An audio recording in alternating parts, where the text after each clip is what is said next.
அமரர் திரு கல்கி அவர்களின் பொன்னியின் செல்வன் என்ற வரலாற்று நாவல். முதல் பாகம் புதுவெள்ளம். நீங்கள் பார்த்தும் கேட்டும் கொண்டிருப்பது தமிழ் அரட்டை. அத்தியாயம் 27. ஆஸ்தான புலவர்கள். பராக் பராக், இதோ வருகிறார்கள் புலவர் பெருமக்கள், கவிஞர் சிகாமணிகள், தமிழ் பெருங்கடலின் கரை கண்டவர்கள், அகத்தியனாரின் வழிவந்தவர்கள், தொல்காப்பியம் முதலிய சங்க நூல்களை கரைத்து குடித்தவர்கள், சிலப்பதிகாரம் முதலிய ஐம்பெரும் காப்பியங்களை தலைகீழாக படித்தவர்கள், தெய்வ தமிழ் மறையான திருக்குறளையும் ஒரு கை பார்த்தவர்கள், இலக்கியம் கண்டதற்கு இலக்கணம் அறிந்தவர்கள், இலக்கணம் கூறியதற்கு இலக்கியம் தெரிந்தவர்கள், தாங்களே சுயமாகவும் கவிபாட வல்லவர்கள். அவர்கள் ஒவ்வொருவரும் எழுதிய கவிகள் அடங்கிய ஏட்டுச்சுவடிகள் கோடான கோடி கரையான்களுக்கு பல்லாண்டு உயிர் வாழ்வதற்கு உணவாகும் என்றால் பார்த்து கொள்ளுங்கள். புலவர் பெருமக்கள் அவ்வளவு பேரும் கும்பலாக சுந்தர சோழ சக்கரவர்த்தியின் சன்னிதானத்திற்கு வந்து சேர்ந்தார்கள்.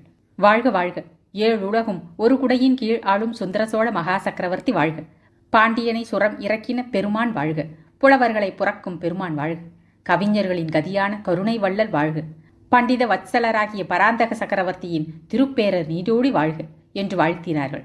இந்த கோஷங்களையும் கூச்சல்களையும் சுந்தர சோழர் அவ்வளவாக விரும்பவில்லை. எனினும் அதை வெளியில் காட்டிக்கொள்ளாமல் தமது நோயையும் மறந்து மற்றவர்களை வரவேற்பதற்காக எழுந்திருக்க முயன்றார். உடனே சின்ன பழுவேட்டரையர் முன்வந்து, பிரபு, புலவர்கள் தங்களை தரிசித்து மரியாதை செலுத்திவிட்டு போக வந்திருக்கிறார்களே என்று தங்களுக்கு சிரமம் கொடுக்க வரவில்லை. ஆகையால் தயவு செய்து தங்களை சிரமப்படுத்திக் கொள்ளக்கூடாது என்றார்.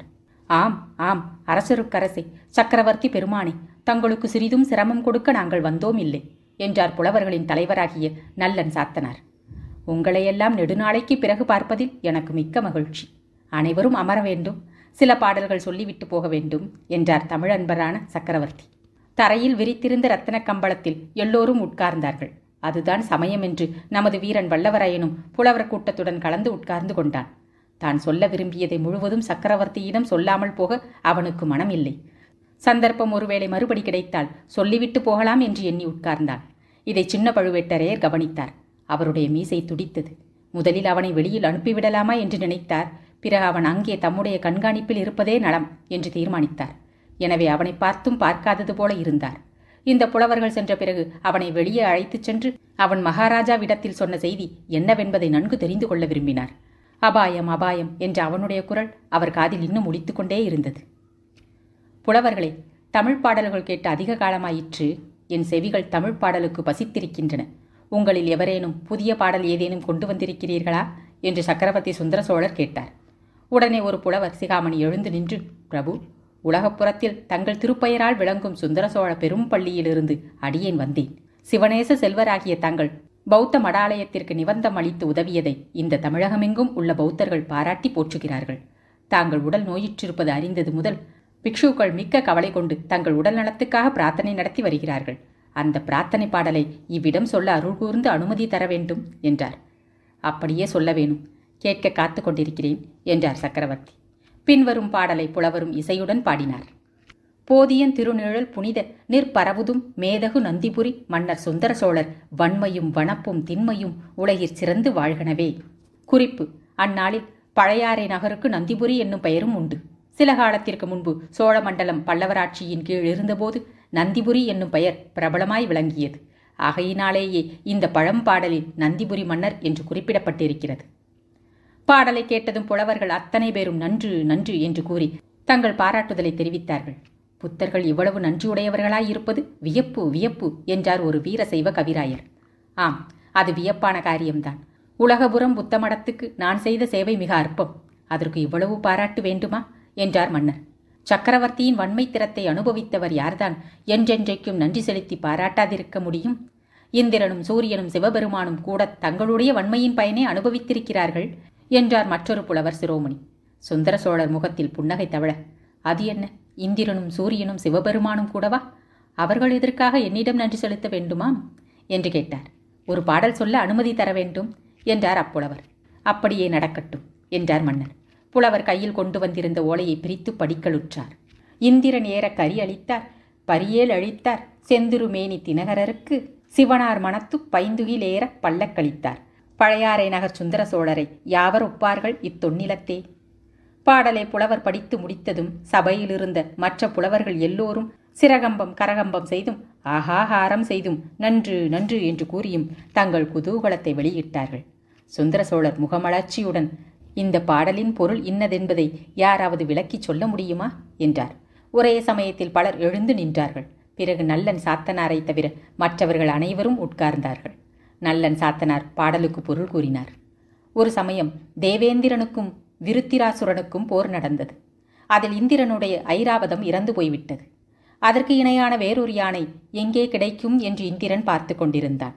கடைசியில் பழையாறை நகரில் வாழ்ந்த சுந்தர சோழ சக்கரவர்த்தியிடம் அவன் வந்து ஐராவதத்துக்கு நிகரான ஒரு யானை வேண்டும் என்று யாசித்தான்.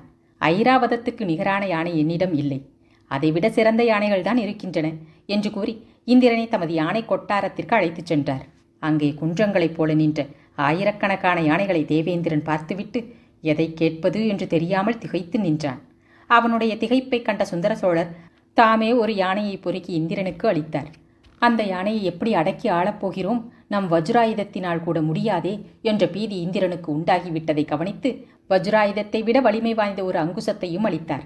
பின்னர் ஒரு காலத்தில் செங்கதிர் பரப்பி உலகுக்கெல்லாம் ஒளிதரும் சூரிய பகவானுக்கும் ராகு என்னும் அரக்கனுக்கும் பெரும் போர் மூண்டது.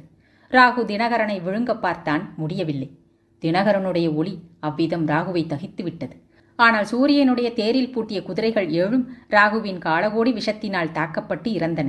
சூரியன் தன் பிரயாணத்தை எப்படி தொடங்குவது என்று திகைத்து நிற்கையில் அவனுடைய திக்கற்ற நிலையைக் கண்ட சுந்தர சோழர் 7 புதிய குதிரைகளுடன் சூரிய பகவானை அணுகி ரதத்தில் இந்த குதிரைகளை பூட்டிக் கொண்டு சென்று உலகத்தை உய்விக்க வேண்டும் என்று கேட்டுக்கொண்டார். தன் குலத்தில் வந்த ஒரு சோழ சக்கரவர்த்தி இவ்விதம் சமயத்தில் செய்த உதவியை சூரியனும் மிக மெச்சினான். பின்னர் சிவபெருமானுக்கும் பார்வதி தேவிக்கும் கைலையிங்கிரியில் திருமணம் நடந்தது. பெண் வீட்டார் கல்யாண சீர்வரிசைகளுடன் வந்திருந்தார்கள். ஆனால் பல்லக்கு கொண்டு வர தவறிவிட்டார்கள். ஊர்வலம் நடத்துவதற்கு எருது மாட்டை தவிர வேறு வாகனம் இல்லையே என்று கவலையுடன் பேசிக்கொண்டார்கள். அதை அறிந்த சுந்தர சோழ சக்கரவர்த்தி உடனே பழையாறை அரண்மனையிலிருந்து தமது முத்து பல்லக்கை கொண்டு வரச் சொன்னார். பயபக்தியுடன் சிவபெருமான் திருமணத்திற்கு தம் காணிக்கையாக பல்லக்கை அளித்தார். அப்படிப்பட்ட சுந்தர சோழ சக்கரவர்த்தியின் உவமை சொல்லக்கூடியவர்கள் இந்த விரிந்த பரந்த அலைகடல் சூழ்ந்த பெரிய உலகத்தில் வேறு யார் இருக்கிறார்கள்? இதையெல்லாம் கேட்டுக்கொண்டிருந்த சுந்தர சோழ சக்கரவர்த்தி கலீர் என்று சிரித்தார். நோயின் வேதனையினால் நெடுநாள் சிரித்தறியாத சக்கரவர்த்தியின் சிரிப்பு அவருடைய இணைபிரியா பத்தினியான மலையமான் மகள் வானவன் மாதேவிக்கும் தாதியர்களுக்கும் அரண்மனை வைத்தியருக்கும் கூட சிறிது உற்சாகத்தை அளித்தது. கோட்டை தளபதி சின்ன பழுவேட்டரையர் இத்தனை நேரமும் நின்று கொண்டே இருந்தவர் சக்கரவர்த்தியை கைகூப்பி வணங்கி, பிரபு, நான் பெரிய தவறு செய்துவிட்டேன், பிழை பொறுத்து மன்னிக்க வேண்டும் என்றார். ஆ, தளபதியா பேசுகிறது? நீர் என்ன பிழை செய்தீர்? எதற்காக மன்னிப்பு? ஒருவேளை இந்திரனுக்கு நான் அளித்த வெள்ளை யானையையும் சூரியனுக்கு அளித்த குதிரைகளையும் திரும்ப பறித்து கொண்டு வந்து விட்டீரோ? சிவபெருமானிடமிருந்து சீவியையும் பிடுங்கிக் கொண்டு வந்து விட்டீரோ? செய்யக்கூடியவர்தான் நீர் என்று சுந்தர சோழர் சொல்லி மீண்டும் சிரித்ததும் சக்கரவர்த்தியுடன் சேர்ந்து புலவர்களும் சிரித்தார்கள். எல்லோரையும் காட்டிலும் அதிகமாக வந்தியத்தேவன் சிரித்தான். அதை சின்ன பழுவேட்டரையர் கவனித்து அவனை நோக்கி கடுமையாக ஒரு பார்வை பார்த்தார். உடனே சக்கரவர்த்தியின் பக்கம் திரும்பி பார்த்து கூறினார், அரசருக்கு அரசே, நான் செய்த பிழை இதுதான். இத்தனை காலமும் நான் இவர்களைப் போன்ற புலவர் சிகாமணிகளை தங்களிடம் வரவொட்டாமல் தடை செய்து வைத்திருந்தேன். அரண்மனை மருத்துவர் சொற்படி செய்தேன். ஆனால் இப்பொழுது அது பிழை என்று உணர்கிறேன். இந்த புலவர்களின் வரவினால் தங்கள் முகம் மலர்ந்தது.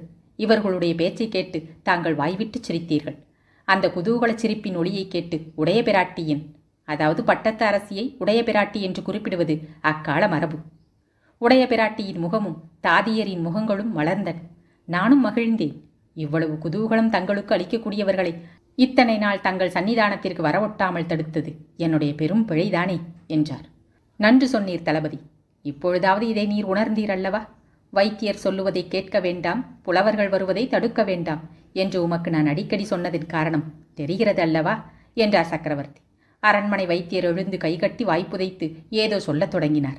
அதை சுந்தர சோழர் சட்டை செய்யாமல் புலவர்களை பார்த்து, இந்த அருமையான பாடலை பாடிய புலவர் யார் என்று உங்களில் யாருக்காவது தெரியுமா? தெரிந்தால் சொல்ல வேணும் என்றார்.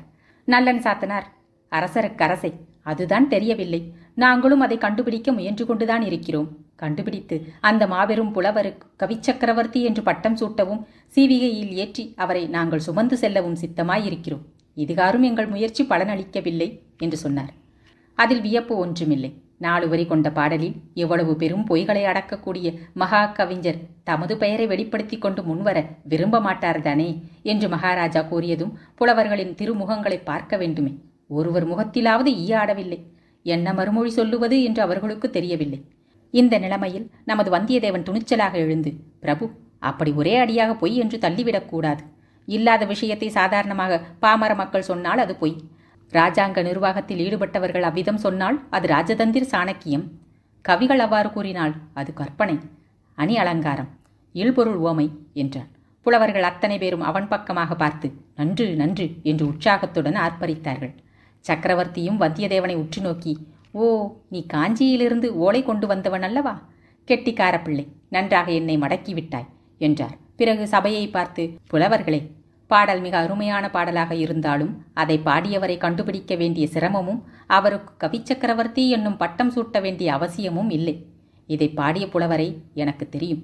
ஏற்கனவே அவருடைய சிரசின் பேரில் தூக்க முடியாத கணமுடைய சோழ சாம்ராஜ்ய மணிமுகடும் உட்கார்ந்து அழுத்தி கொண்டிருக்கிறது. புவி சக்கரவர்த்தி, திருபுவன சக்கரவர்த்தி, 7 உலக சக்கரவர்த்தி என்னும் பட்டங்களையும் அந்த கவிராயர் சுமக்க முடியாமல் சுமந்து கொண்டிருக்கிறார் என்றார் சுந்தர சோழர். இதை கேட்ட புலவர்கள் அத்தனை பேரும் ஆச்சரிய கடலில் மூழ்கி தத்தளித்தார்கள் என்று கூறினால் அதை வாசகர்கள் பொய் என்று தள்ளிவிடக்கூடாது. ஆசிரியரின் கற்பனை, அணி அலங்காரம், இல்பொருள் உவமை என்று இவ்விதம் ஏதாவது ஒரு வகை இலக்கணம் கூறி ஒப்புக்கொள்ளத்தான் வேண்டும். அத்தியாயம் 27 நிறைவுற்றது. நன்றி, வணக்கம்.